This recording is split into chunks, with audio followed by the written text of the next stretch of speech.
Hello, everyone. My name is Megan Ellsworth here at AskARoofer.com. And I'm Lauren White. And this is the AskARoofer Podcast. Welcome. We're super excited to be talking with BlueScope today and their umbrella of companies, and we're going to get into that right now. So, hi, Jeff, Sean, Richard. How you doing? Very well. Thanks for having us. I'm good. How you doing? Yeah. Let's start out with Jeff. Why don't you just introduce yourself? Yeah. So my name is Jeff Haddock. I'm the technical services manager for a couple of the companies that actually operate under the BlueScope Steel Umbrella, AEP Span, and ASC Building Products. And I've been with the company for 21 years. Metal roofing and siding is my passion. It's what I know, and I love doing it. And I'm hoping we can get your guests some good information today.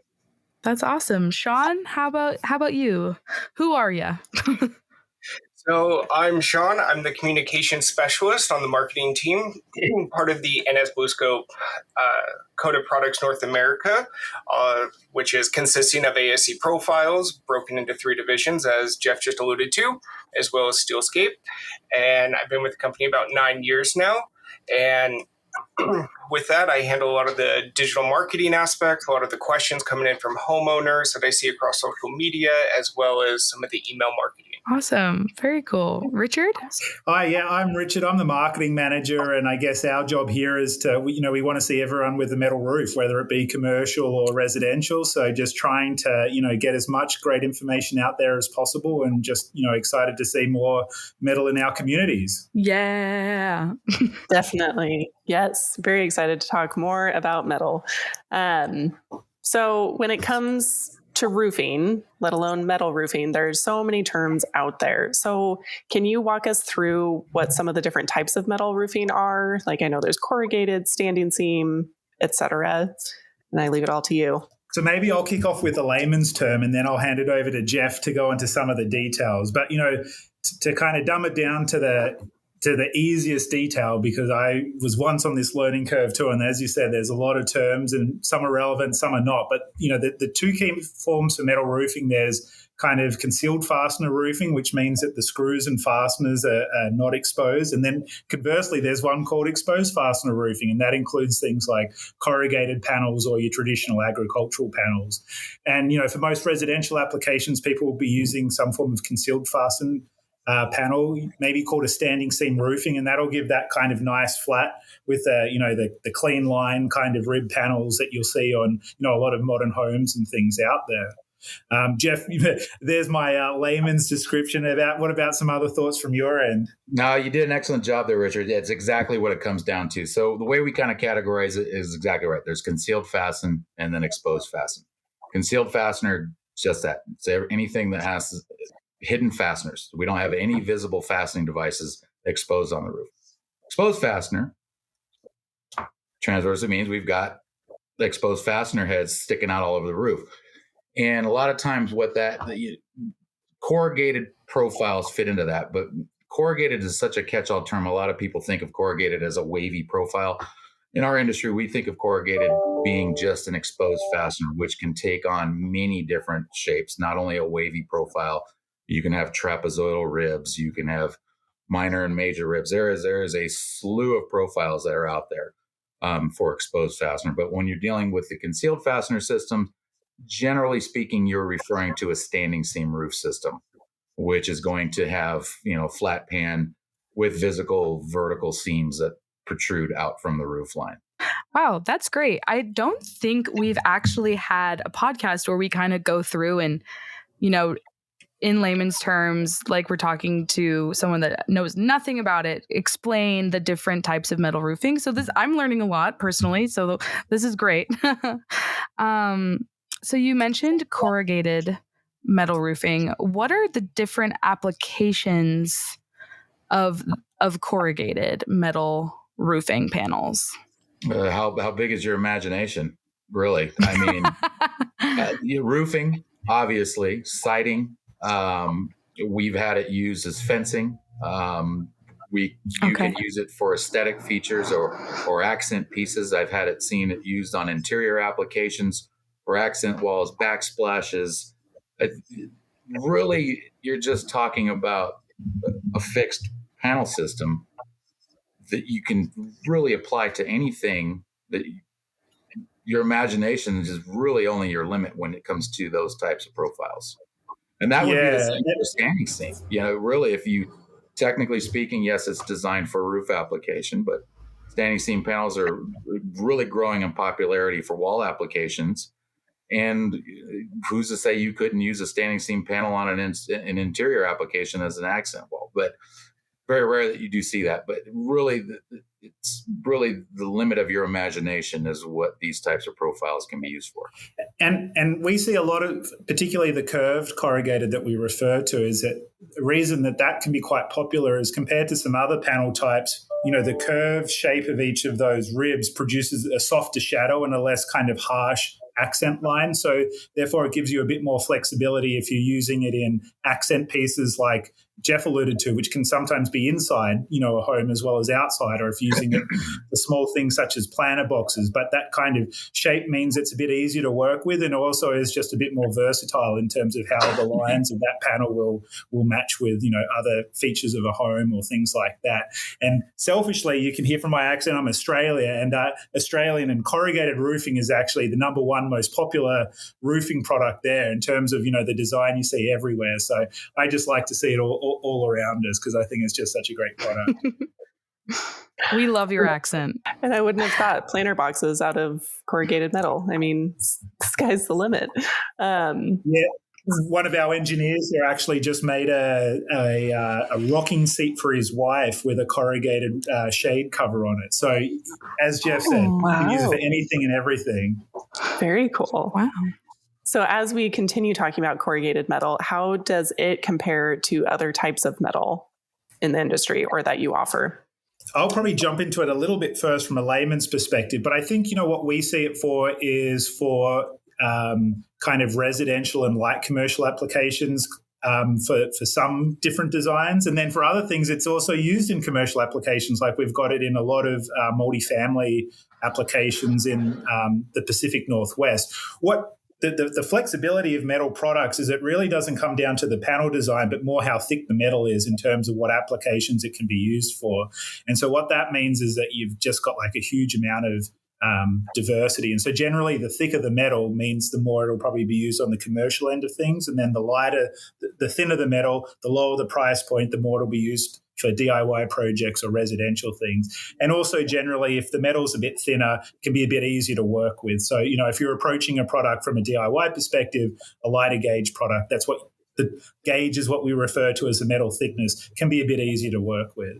Yeah, and I can extrapolate on that and kind of and touch on the DIY aspect of it, where dealing with an exposed fastener, or what we're referring to as a corrugated profile, they are much simpler to install than a standing seam roof system.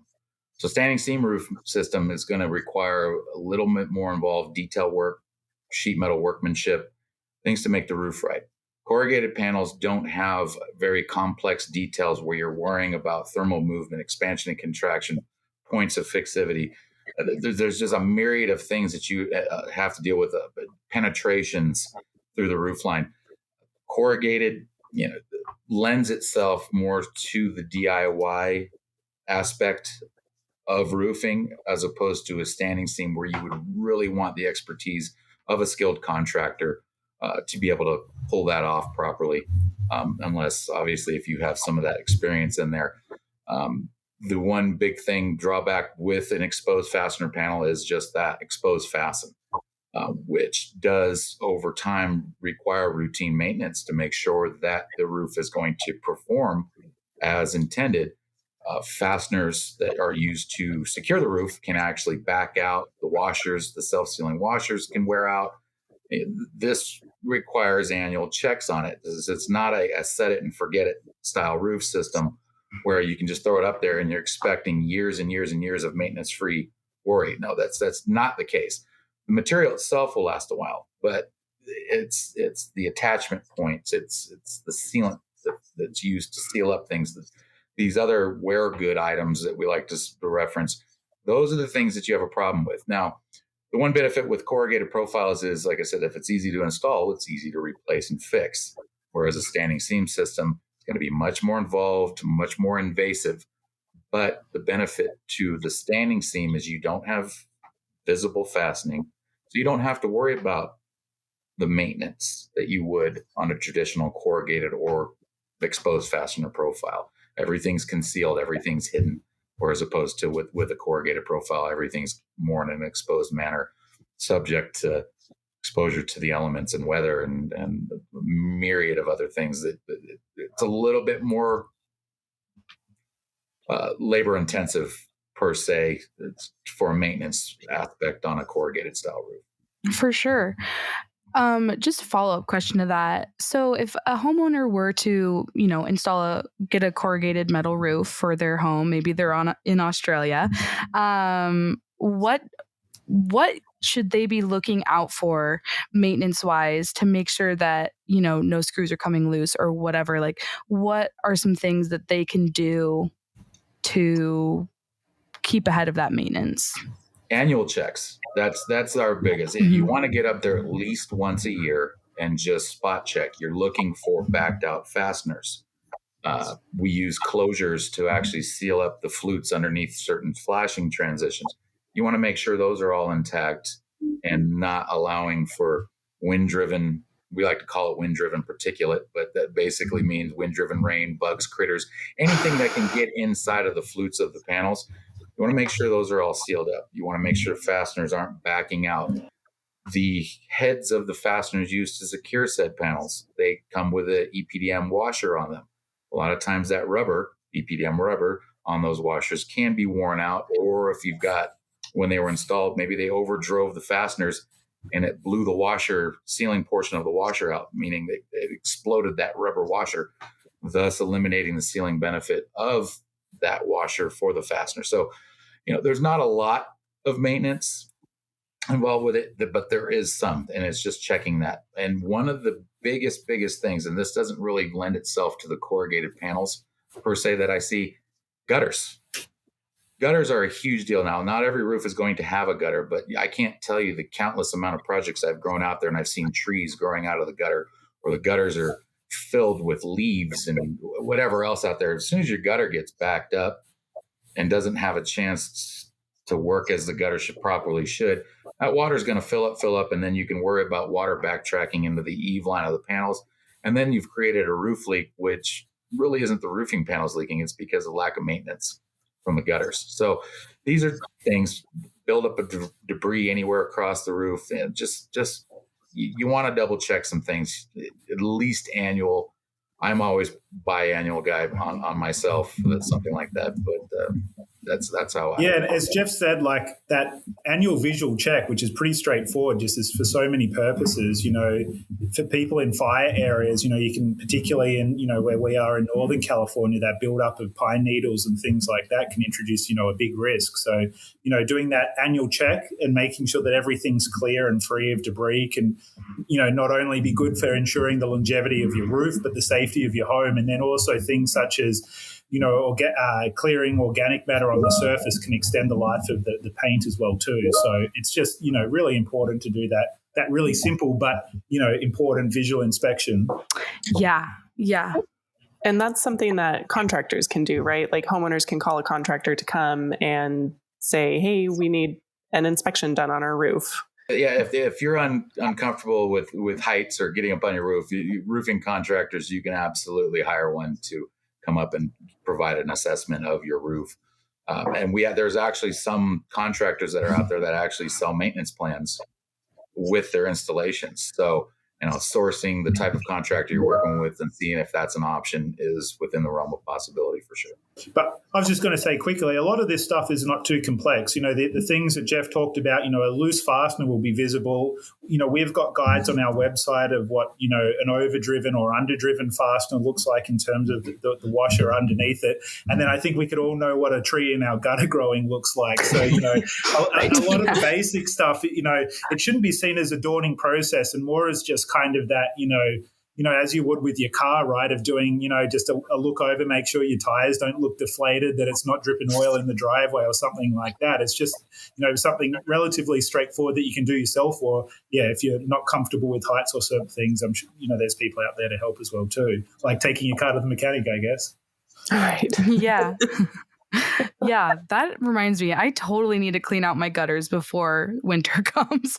That is so important. It's something you just don't think about. Leaf guard. Yeah, it's a good.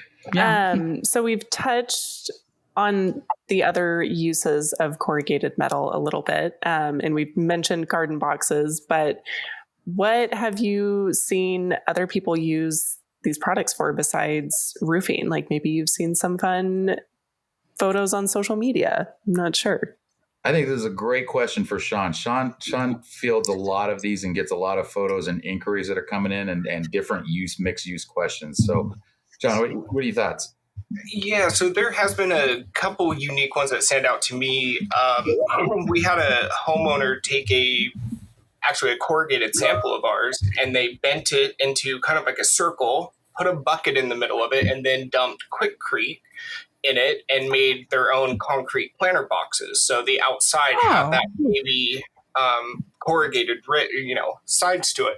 So that was a really unique one that I saw, and others have used that same method there to create the concrete post for putting up a backyard like patio sunshade.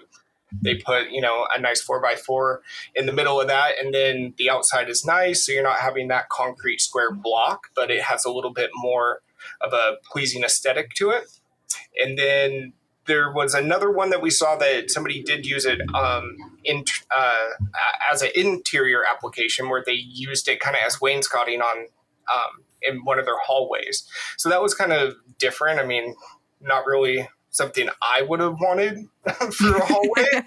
It's metal and it can, kind of give that echo, but it was unique in terms of, not every day do I see that. But to our earlier point, I mean, yes, obviously it's always the roofing or maybe a little add-on addition that they do to give a covered area in front of their front door or something along those lines. But it is interesting, some of the stuff that does come through our Instagram accounts or our Facebook accounts, that we get to see those. And it's always nice when homeowners or end users share that stuff with us, because, I mean, we find it interesting ourselves. I mean, maybe not for everyone, but definitely for us. Yeah, where we're seeing some pretty cool things too is like when you think about a corrugated panel, is generally the lines go in the one direction. So we've seen really interesting wall applications where people mix it up of having it both go one direction and then another direction or at an angle. And then you can get so therefore you start off with a really boring flat wall, and then with all that kind of texture and lines, you actually turn it into something really interesting. Or to the same approach, mix up the colors of the different panels, and therefore you turn this, boring flat one colored surface into this kind of multicolored or really interesting engaging surface. So that can be a really benefit of corrugated, is just like how versatile you can use it to really transform surfaces, particularly in siding. Wow, that's so cool. I wouldn't have even really thought to like use it in something artistic like that, like making like a wall art situation. That's really cool. So I know you all have fire resistant metal roofing. Why should homeowners use this product? I mean, besides the fact that metal's fire resistant, and especially in the Pacific Northwest and in Colorado where all the fires are, Australia, what's the draw that you see people using it? Well, the biggest thing with obviously using metal is non-combustible, right? So I'm going to get into a little bit of boringness, which is where the world I live in, and going into code compliances and things of that nature. So love it. Good old metal. Generally speaking, for metal roofing or roofing to have a fire rating, you have to have a certain amount of testing done to that. One of those tests is through Underwriters Laboratories, which is, we call it a UL 790 test. Basically what that is it's a flame spread test to ensure that the panels aren't going to communicate fire readily to the structure. Now, the way the old code and excuse me, let me backtrack. The way that's defined is for roofing is going to be either Class A, Class B, or Class C. Class A being the highest rating of fire resistance that you can have. Now, the way the old building code used to read was that as long as your roof was covered in metal, you automatically qualified for a Class A. Well, as time went on, they found out that, well, while metal may not light on fire, it does get super hot. And those layers below the metal, they're susceptible to extreme levels of heat, i.e. plywood, things of that nature, which would then spontaneously combust the plywood, thus eliminating the fire resistant properties of the metal, because basically you're transferring such an extreme amount of heat through that metal roof that you're lighting things underneath it on fire. So the way that the code changed a few years back is that now they look into the entire assembly. And what I mean by assembly is the entire roof substrate from the interior all the way out to the exterior cladding, which would be the metal roof. And there are certain rules and parameters that code officials are looking for to make sure that you're going to qualify for a Class A rating. So the way we've tested it with metal just directly over plywood with an underlayment, that gets you a Class C rated roof. Okay. But most code jurisdictions want Class A, or with the highest rating for fire resistivity.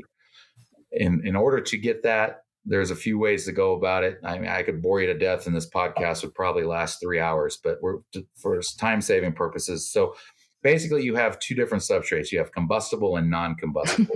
Non-combustible substrates referring to anything the substrate was maybe installed over a metal deck or a steel frame. The actual substrate or the medium for attachment of the roof is not combustible itself. That automatically qualifies for a Class A rating. Now, let's say you're going over a combustible substrate, which is going to be probably 90% of residential applications because you're going over plywood. Now, in order to protect that plywood, there have been additional layers that must be applied over the plywood to protect that plywood from that heat transfer. And one way to do that to achieve a Class A rating over plywood is to add a 1/4-inch layer of Densdeck, which is basically an exterior grade drywall that would be applied over the top of the plywood. And this gives you an insulation layer that protects that plywood from any superimposed heat from an external fire that may have landed on that roof. There's some other ways to go about it. There's actually some hybrid underlayments that are fire rated that you can directly apply over plywood. And then just metal itself, that will also qualify for a Class A rating because the underlayment itself is also fireproof. But in general, anything directly over plywood will not give you a Class A rating as far as fire resistivity. You really need to get into looking into other layers that might need to be swapped in there, and it can get very confusing. And I do highly encourage any of the listeners on here that if they do have questions about fire rating, please reach out to the manufacturer directly so that we can get you pointed in the right direction.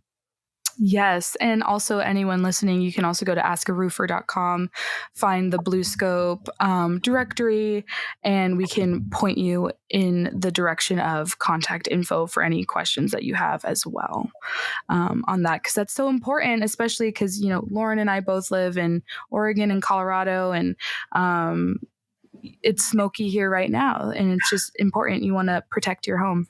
Yeah, I think, that's a big takeaway and what we try and educate our customers. Metal in of itself is a great material, and, for embers and stuff like that, it doesn't spread fire. But, it must be important. People have to think about their whole structure and the whole home, that, the layer of metal on the top is just one element of that total solution, as Jeff talked about. And that, when you're thinking about, fire resistance and fire prevention, it's that total solution and doing everything in unison, which is the most important thing, as opposed to just selecting, one material here, one material there, or in fact, forgetting, your annual maintenance or something. So, yeah. Definitely. Yeah. When I first got into roofing, I was like, wait, there's so many more pieces to this than just the top layer. So, yes, understanding that and asking questions to your contractor and manufacturer. So, with that, what other questions besides what all is involved in a roofing system? What other questions should homeowners ask contractors or manufacturers when it comes to metal roofing when they're considering, getting a re-roof or a new roof installed? So something probably near and dear to my heart, and it's as important, if not more important, is installer qualification. Okay.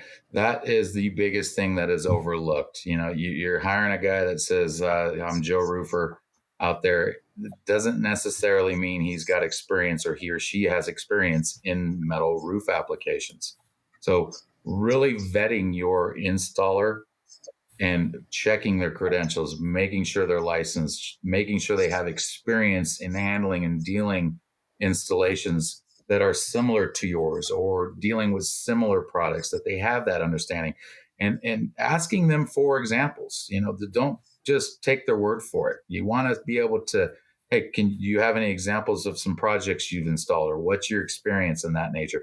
Because I'm telling you, metal roofing is not a shingle roof. It does not install the same, though some of the details are a little bit, some of them might be used a little bit, but the way that all comes together is much, much, much different. So really, really, really boils down to vet your installer or contractor that you've hired for that.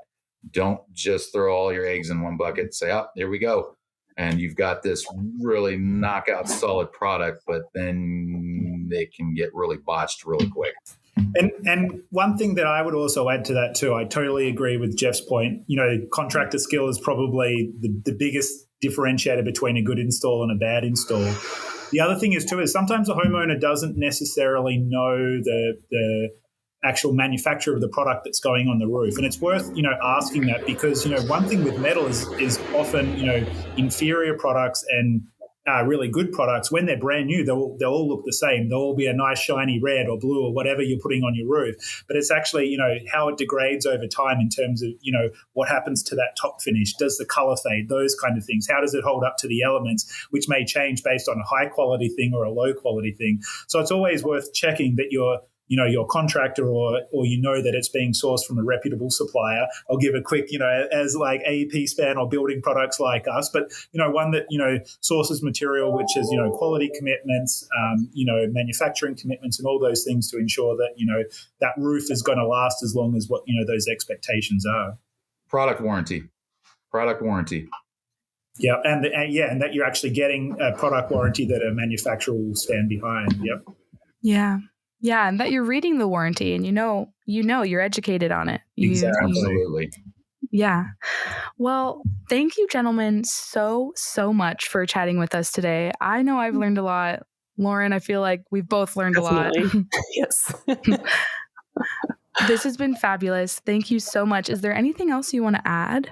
No, I appreciate you all having us on here. So, yeah, and then I would just encourage, you can access it through our profiles on Roofer's Coffee Shop, but we have a ton of kind of visualization resources on our website, between, a visualizer where you can use AI to skin corrugated or other products onto a project photo, or look at our project gallery, many of which Jeff has taken photos of up on roofs or with his drone. And often, that kind of visualization and just getting an idea of what you're getting into can really help, start the process and spur those imaginative thoughts. We also offer samples as well too. And sometimes, getting a color or a panel sample can really see, how that particular product will look for your project.